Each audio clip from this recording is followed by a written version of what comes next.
नमस्कार, आपण पाहत आहात ठळक घडामोड क्राईम न्यूज. निर्भीड पत्रकारिता आवत सत्याचा. 2 वाहनांसह तब्बल 11 लाखांचा दारूचा मुद्देमाल जप्त. उरुळी कांचन पोलिसांची कारवाई. उरुळी कांचन तालुका हवेली येथे गावठी हातभट्टीची दारू वाहतूक करणाऱ्या 2 वाहनांवर पोलिसांनी मंगळवारी 4 नोव्हेंबर रोजी पहाटे कारवाई करत तब्बल 11,13,500 रुपयांचा मुद्देमाल जप्त केला आहे. उरुळी कांचन पोलीस ठाण्याचे वरिष्ठ पोलीस निरीक्षक सचिन वांगडे यांनी दिलेल्या माहितीनुसार ही कारवाई पहाटे 5 वाजता ग्रामपंचायत हद्दीत करण्यात आली.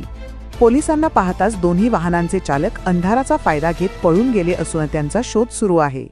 सहाय्यक फौजदार रमेश भोसले गस्त घालत असताना त्यांना खबऱ्याकडून माहिती मिळाली की पुणे सोलापूर महामार्गावर गावठी दारूची वाहतूक करणाऱ्या पिकअपचा टायर फुटला असून दुसऱ्या वाहनात दारूचे कॅन भरले जात आहेत.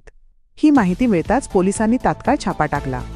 कारवाई दरम्यान पोलिसांनी तपासणी केली असता पिकअपमधून 1,40,000 रुपयांची गावठी दारू आणि 5 लाख रुपयांचा पिकअप तसेच दुसऱ्या मारुती टेम्पोतून 73,500 रुपयांची दारू व 4 लाख रुपयांचा टेम्पो असा एकूण 11,13,500 रुपयांचा मुद्देमाल जप्त करण्यात आला.